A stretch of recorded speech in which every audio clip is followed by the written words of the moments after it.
So things that you need to know. I'm going to read excerpts from a much longer story called Emergency Exit. It's about 50 pages. I'm not going to read all of them to you. A jump seat is where flight attendants sit when a plane lands or takes off. A crash pad is a building where only flight attendants and pilots live. And the airline where the stewardess works is called Lumen Air. Also, it's separated by sections. So when I say like month 1, month 5, you will know that's just sections for the story. I'm going to read the beginning to you, the early middle, and part of the middle, and then I'm going to stop. I know. Trust me, you don't want me to read 50 fucking pages. Months 5 through 19. The stewardess was out of control. She was told when to speak, what to say, what to wear, when to change it, how to stand, where to sit, and how to serve. But she decided who to service, and she decided how. 4 passengers, 2 men, 2 women, always in the labs, always in a flight, always all the way. And once they'd landed in post-coital waters, the stewardess laid down the rules. First, an agreement. The stewardess would leave first. Second, the prevention of discovery. The stewardess would hang an out of order sign on the door to the lab. Third, an understanding. No acknowledgement and no repeat performances. Fourth, and finally, a handshake. It was official. It was professional. It was the closest the stewardess got to using her degree. Double major, communications and international business. International business, and yet there she was, stuck flying domestic. And stuck with Cleo, the overbearing dynamo. The captain gave the cue for final descent. Let's get that last announcement on deck. As if the last announcement could be split or even shared. After that, we'll do the seat backs and table song and dance. The stewardess's song, Cleo's dance. The stewardess wanted to say no. She wanted to see Cleo fail without her. It seemed only fair since the only thing the stewardess could do on her own was woo passengers away from their seats, while Cleo could manage the meal cart, dole out blankets, and diffuse an in-flight movie snafu, all while looking like a statuette on the trophy for Stewardess of the Year. Not that Cleo ever looked anything short of celestial, though she should have, what with her frequent sidestepping of the crash pad's 10-minute bathroom rule. But Cleo dodged any and all chance of tarnish by dashing to the airport 2 hours early to openly assemble herself and the ladies, standing at the sink farthest from the door, combing, yanking, twisting, clipping, gelling, and spraying. Cleo would violently toss her head back and forth to test for potential wind damage, leaving the sink so full of blonde discards it looked like the vacant nest of a bachelor tarantula. Then it was on to the next sink to brush and floss, swish with Listerine, and gargle with water she drank directly from the tap. Having flecked the second mirror with mint and food, Cleo graduated to her third and final sink. There she painted and plastered a face over her face, an ordeal the stewardess had seen so many times she'd memorized Cleo's strict routine. 1, lay the foundation. 2, line the eyes until they look like unlit runways. 3, gird the eyelashes to rival jet propellers. 4, wield red lipstick like a senior signalman with illuminated marshalling wands. 5, rouge or blot or shine as needed, but Cleo never needed. Finished with her regimen, Cleo left the ladies tugging her tidy Samsonite in tow, arriving to the gate with 30 minutes to spare. That's 30 clockable reasons the stewardess abhorred and admired her. But even more than her formidable verve and egregious bathroom ritual, what irked the stewardess most about Cleo was her need to invade every function of the job. A job the stewardess knew Cleo didn't even care about because the stewardess knew Cleo didn't have to. Cleo of the fatless calf and goddess cheekbone. Cleo of the pearly tooth and pillowy lip. Cleo could have branded her looks and lived off the royalties, or if she absolutely insisted on having a job, Cleo could have been Cleo, the gorgeous mixologist, or Cleo, the stunning bike courier, Cleo, the resplendent bank teller, Cleo, the tantalizing nanny. All jobs the stewardess had once had, except she had been the forgettable version. The dime a dozen college student working for tips just to pay off the interest of her federal student loans. The misplaced name trying to get some experience for a post-grad real job. The lapsed optimist she became after graduation. The nothing she became via trial and error. The stewardess wouldn't even call herself a stewardess until she'd convinced herself it was a sure path to becoming something, and that she would earn by way of hard-paid dues, namely 2 years flying domestic while sewn at the hip to a jewel. Cleo, the antithesis of nothing.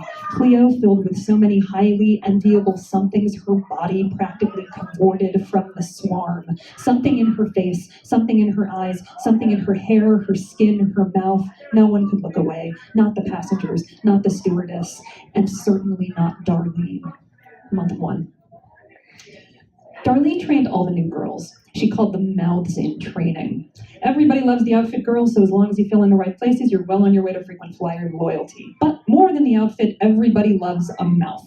So remember, everybody wants to see your smile, even when you're not looking at them. They want to watch your lips move, even when you're not talking. And they especially want to hear you talk, even when they're not listening. Darlene targeted the stewardess with a wink, especially you, Ace. The stewardess loved when Darlene broke into fighter pilot lingo. We're going to keep you talking. You've got that radio quality. The recruits went all titter and jeer. A voice for radio and a face to match. Darlene shot them a look. You all should be so lucky. The girl's got range. Clear as a bell, high and low, never out of tune, no hint of nasality, and rarely ever louder than a lullaby. The stewardess had always heard her own voice as an inoffensive lighthouse bleat, slightly more appealing than a dial tone, a catchy tune with uninspired lyrics.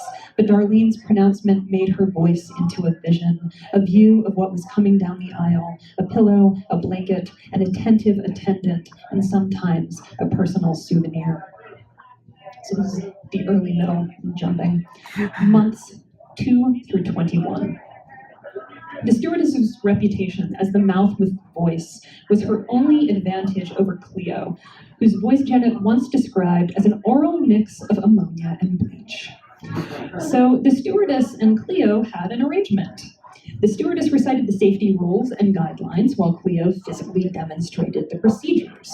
Within the first week, their arrangement expanded to include a mind interpretation of every announcement the stewardess had to make. Cleo insisted her gesticulation was necessary for passengers who might be hard of hearing, and so she pantomimed each announcement like she was God's in-flight gift to modern dance. 20 times a week, the stewardess watched Cleo translate stewardess to passenger. She'd reach under the seat she pretended to sit on and bring up the flotation device that wasn't really there, and blow through the invisible tube to inflate the space between her hands, just as she heard the stewardess say, "In case of a water landing."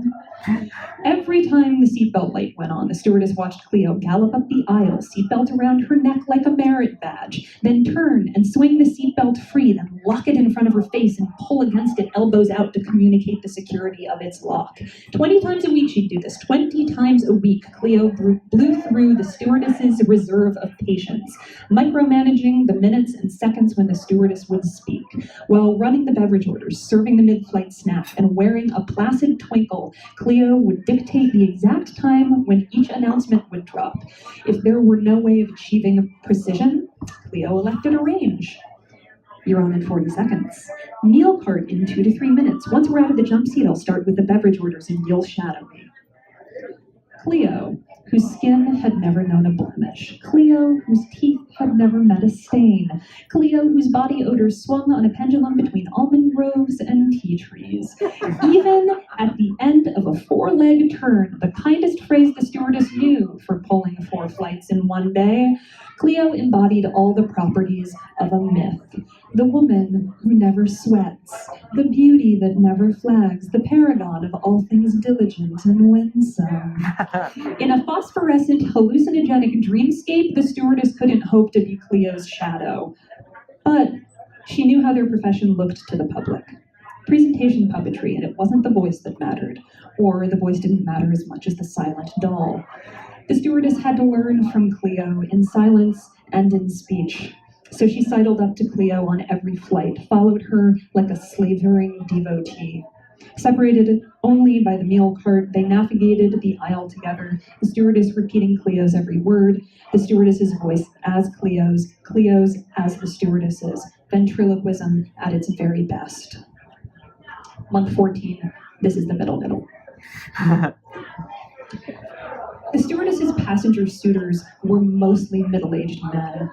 She assumed it was some big risk for them, some future humble brag, conquests told by midlives at the midday coffee clutch. But there were also the women, one older and one young. The younger was the stewardess's favorite. The way her sweat rolled without dripping, the way her breasts hung in stasis, the way she glowed like a golden humming vision. The way she took her clothes off, the way she took control, the way she took the stewardess to the labs, and the timing. They met on a day the stewardess had spent daydreaming, fantasizing about quitting Luminaire, finding a new job, one where no one could see her, a call center, a helpline, telemarketing. Then, there she was, the passenger who wanted to see her, and suddenly, the stewardess wanted to be seen. So they went to the labs to have a look. The woman wound the stewardess's skirt up around her waist, peeled her nylons flat, knotted and unraveled her tie, unbuttoned and parted her dress shirt like a drape. Her own shirt, the woman shrugged to the floor. Her jeans came off in a tidy two-step march. They traded loaded glances, teasing, leering, warm. Then the stewardess's curtained frame held the woman, and the woman held whatever she could find. She found the stewardess's pelvic bone with a cup of her hand and held it with the curve of her arm. She smiled like the stewardess had told a dirty joke, then pushed her pelvis like it was an accelerator. The stewardess fell into her open palm, buoyed by her grip and her gaze. Reading the stewardess's mind with her hand, the woman refused to look away. Quick and then slow, hard and then soft, the stewardess quaked the woman's tiny hand. Leaving the lab, she was so undone, the stewardess lost track of her routine. She had yet to hang the sign when it occurred to her that she couldn't remember if she'd explained the agreement. She couldn't remember whether she'd shaken the woman's hand. She couldn't remember how she'd said goodbye. She turned back to double check, back toward the door, hand raised, ready to knock and enter, but there was Cleo, hand on the knob of the lab where the woman was possibly still undressed. The stewardess shrieked. Cleo jumped. The lab's vacancy sign clicked over to occupied. Cleo looked at the stewardess and looked at the sign, said, "You were just in there." "No, I wasn't." "Yes, you were. I saw you shut the door as you came out." "Right. You're right. I did that." "Okay." There was this passenger in the lab. She needed my help. In the lab. In the lab. And you helped her. Oh, man. I did. Cleo shook her head stiffly and only once. "Then what is that for?"